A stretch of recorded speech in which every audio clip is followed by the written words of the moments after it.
Bonjour à toutes et à tous. Question qu'on me pose régulièrement lorsque je discute avec les gens. Quelles sont les preuves scientifiques? Existe-t-il des études en double aveugle concernant notamment l'eau hydrogénée, l'eau ionisée? Eh bien, vous allez le voir, je vais tenter de répondre dans cette capsule à ces questions qui sont très souvent posées et de manière légitime d'ailleurs par un grand nombre d'entre vous. Vous retrouvez ici le disclaimer classique concernant les allégations médicales que je ne ferai pas au sujet de l'eau hydrogénée. Je produis une capsule par semaine le dimanche. N'oubliez pas de liker cette chaîne pour les algorithmes de YouTube. Et vous retrouvez ici à l'écran la page d'accueil de ma chaîne YouTube pour celles et ceux qui veulent interagir dans les commentaires ou tout simplement prendre un rendez-vous avec moi. Je le disais en introduction, une des questions peut-être qu'on vous pose si vous buvez de l'eau hydrogénée, y a-t-il des preuves scientifiques? C'est une question que l'on retrouve régulièrement, même sur Internet. Et je vais vous donner une réponse que vous n'attendez probablement pas. Vous allez le voir, ma réponse elle est beaucoup plus nuancée que ça. Et je pense qu'elle mérite qu'on prenne le temps de réfléchir à tous ensemble. Parce que cette dernière question sur les preuves, il y a une autre plus profonde. À qui vous faites confiance? Qui est-ce que vous écoutez? Pourquoi? Et restez jusqu'au bout parce que je vais vous poser une question à la fin de cette vidéo qui peut-être va changer la façon dont vous réfléchissez à votre santé. Commençons par peut-être quelque chose que beaucoup de gens dans mon secteur, notamment lorsqu'on parle d'eau hydrogénée, d'eau ionisée, ne vous diront peut-être pas, c'est qu'effectivement à ce jour, il n'existe pas d'essais cliniques randomisés en double aveugle à grande échelle, 1000 sujets. Alors maintenant, est-ce que ça signifie qu'il n'y a rien de solide? Absolument pas. Voilà ce qui existe et notamment, c'est quand même, je pense, sur le plan scientifique, quelque chose qu'il faut prendre au sérieux. Premièrement, quand on parle de l'électrolyse, le processus qui produit de l'eau ionisée, c'est une réalité chimique documentée depuis le 19e siècle. Donc quand l'eau elle passe sur des plaques de titane et de platine, notamment produites par le Japon, sous un courant électrique, elle se sépare en deux flux, un flux alcalin, un flux acide. Ce n'est pas de l'ésotérisme, c'est de la chimie inorganique de base.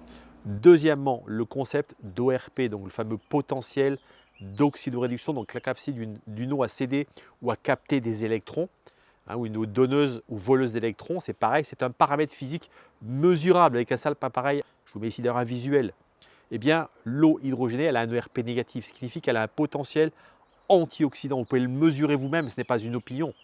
Troisièmement, l'hydrogène moléculaire dissous. Il y a plus de 2000 études publiées sur PubMed portant sur l'hydrogène dissous dans l'eau, les mécanismes moléculaires, les marqueurs biologiques, les applications cliniques préliminaires, mais c'est quelque chose déjà d'extrêmement sérieux. Donc, quand on me dit que ce n'est pas prouvé, je réponds, quelle partie exactement? La chimie, elle est prouvée. L'effet sur votre corps dans la durée, c'est là que le débat est ouvert. Et c'est précisément là que je veux aller maintenant. Alors parlons témoignage, parce que vous savez, ces 16 années, je me suis vraiment forgé une opinion que sur mon expérience, sur l'expérimentation. Eh bien, je me suis rendu compte que les milliers de témoignages qui m'ont été apportés pendant ces 16 ans, eh bien, je sais que même sur le plan scientifique, ce n'est pas rigoureux. Eh bien, malgré tout, un témoignage, c'est anecdotique, c'est subjectif. Mais c'est malheureusement aujourd'hui beaucoup décrié par ce qu'on appelle l'effet placebo, par le biais de confirmation, par l'enthousiasme du nouveau produit. Tout ça, c'est vrai, je ne le conteste pas.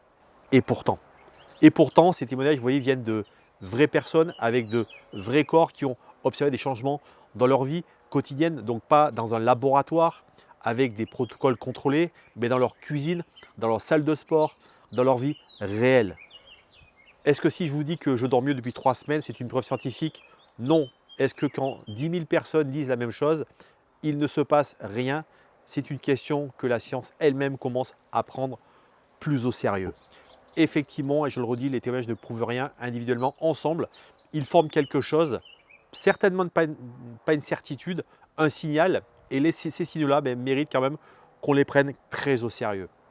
Je vais maintenant vous parler de moi, pas pour vous convaincre, parce que mon expérience personnelle n'est pas une preuve pour vous, je le sais, mais parce que je pense que la transparence a de la valeur, sans vous dire ce qu'ils vivent vraiment. Je suis quelqu'un qui suis comme tout le monde sceptique de nature. Quand on va parler d'eau ionisée pour la première fois, ma réaction a été la surprise. Je me suis dit encore un gadget, qu'est-ce que c'est que cette nouvelle mode marketing? J'ai lu, j'ai questionné, j'ai cherché des contre-arguments et il y en a, je les connais mieux que la plupart de ceux qui critiqueraient cette vidéo. Puis j'ai testé pendant 2 semaines et c'est surtout ma femme qui a fini par me convaincre, qu'elle qui ne buvait même pas un seul verre d'eau pour finir en buvant plus de 2 litres aujourd'hui. Puis pour ma part, après 2 semaines, j'ai remarqué différentes choses. Beaucoup plus d'énergie, mais également aussi pour ma part, comme ma femme, la capacité à boire de l'eau davantage avec peut-être une appétence différente. Quelque chose qui était beaucoup plus stable pour moi dans la journée, un esprit beaucoup plus clair, une sensation de moins de brouillard mental le matin, ça c'est des choses qui peut remarquer au bout de quelques semaines, et une récupération qui me semblait meilleure après notamment quelques efforts physiques. Est-ce que c'était l'eau, l'effet placebo, le fait que j'avais aussi fait attention à mieux m'hydrater? Honnêtement, je ne peux pas vous dire ces choses avec certitude. Ce que je sais, c'est que quelque chose a changé. Cette expérience physique a eu plus de poids pour moi que n'importe quel article que j'avais lu. Pas parce que je suis naïf, parce que mon corps est le seul laboratoire dont j'ai un accès complet et permanent. Donc vous voyez, c'est vraiment cette expérimentation personnelle qui m'amène aujourd'hui à vous parler. Un peu plus large, ce que je viens d'écrire n'est pas propre à l'eau ionisée. Regardez aujourd'hui ce qui se passe dans le monde, notamment de la santé préventive en ce moment. Vous avez entendu parler notamment des bains glacés, de la cryothérapie, proposée notamment par quelqu'un comme Wim Hof, qui a perdu sa femme prématurément et qui a décidé de mettre en pratique des nouvelles thérapies, notamment de bains glacés. Le jeûne intermittent, pendant des décennies, la médecine conventionnelle a dit manger 3 repas par jour. Aujourd'hui, il y a de la littérature scientifique sérieuse sur le jeûne. Mais les gens qui l'ont pratiqué dans les années 90 n'avaient pas ces études entre les mains, ils avaient juste leur expérience. Le suivi du sommeil, la méditation, l'entraînement, toutes ces pratiques ont précédé leur validation scientifique formelle. Alors tout ce que je dis là, ce n'est pas non plus une invitation à ignorer la science, c'est une observation sur comment la connaissance avance vraiment. Et on le voit aujourd'hui, la science d'il y a 30 ans n'est plus la science aujourd'hui. Rappelez-vous qu'aujourd'hui, la physique en elle-même a été aujourd'hui ramenée à la physique quantique. L'eau ionisée en est peut-être là, un corpus scientifique solide sur des mécanismes, une pratique répandue en Asie depuis plus de 60 ans et une validation clinique beaucoup plus large qui peut-être viendra. Peut-être, parce que encore une fois, je crois qu'aujourd'hui, l'Occident et l'Asie ont des points de vue sur la santé complètement différents. Revenons à cette vraie question. Comment décidez-vous si quelque chose fonctionne pour vous? Option 1, vous attendez la preuve scientifique parfaite. Pour certaines décisions, c'est exactement la bonne approche. Je ne prendrai pas un médicament expérimental sans cette approche-là. Et appliqué à la vie quotidienne, à ce que vous mangez, à comment vous dormez, à l'eau que vous buvez, cette exigence vous paralyse. Parce que la science parfaite sur des choix de votre vie quotidienne n'existe presque jamais. Et ça, il faut vraiment en être conscient. La deuxième option, et c'est celle que moi j'ai privilégiée, c'est d'écouter votre corps. Ce n'est pas de l'anti-science, c'est de la science personnelle. C'est véritablement le fait de comprendre que notre laboratoire, eh bien, c'est notre corps, c'est nous qui avons des sensations, c'est lui qui valide certaines informations. On teste, on observe et on ajuste le cas échéant. Et ce que je vous propose, c'est absolument de ne pas prendre mot pour mot ce que je veux dire, c'est d'expérimenter par vous-même. Je crois qu'aujourd'hui, la meilleure réponse que je peux vous donner, c'est d'expérimenter. Je dis souvent que ceux qui en parlent le plus avec critique sont ceux qui n'ont pratiquement jamais essayé de boire cette eau. Et donc aujourd'hui, buvez notre qualité, ionisez avec un autre. Pendant 2 semaines, observez, notez, soyez honnête avec vous-même. Si vous ne sentez rien, c'est une donnée. Si vous sentez quelque chose, c'est aussi une autre donnée. Dans les deux cas, vous avez raison. Vous savez quelque chose de réel, quelque chose qu'aucune étude ne peut vous dire parce qu'aucune étude ne porte sur vous spécifiquement.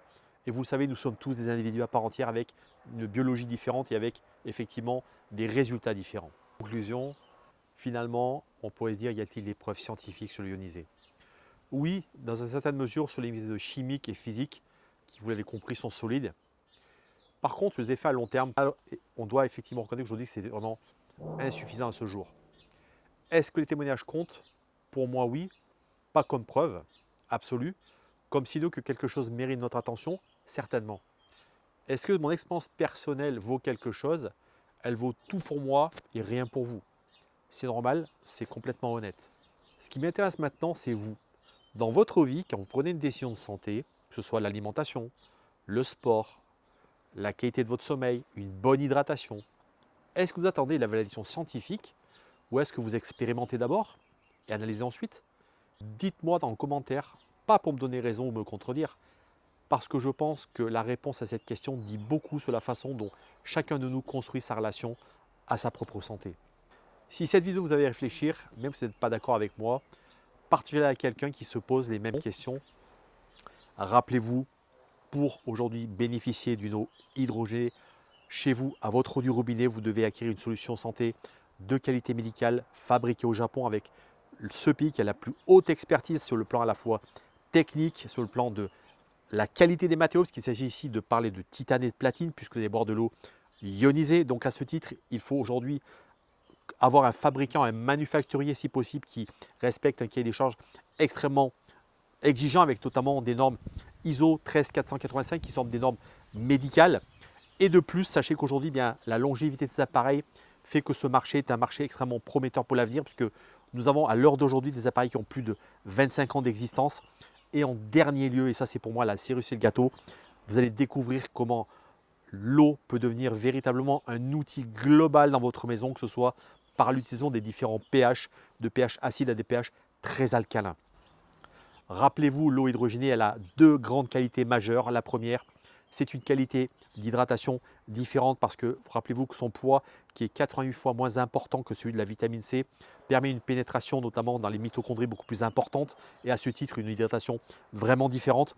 Et en deuxième lieu, rappelez-vous que c'est également un antioxydant puissant, un anti-rouille, un anti-âge, parce que simplement l'hydrogène, on a découvert que c'était un antioxydant sélectif qui va effectivement cibler les radicaux libres les plus dangereux pour vos cellules, pour vos membranes cellulaires, mais qui va également conserver les bons radicaux libres qui font fonctionner à la fois votre système immunitaire et toute la signalisation cellulaire.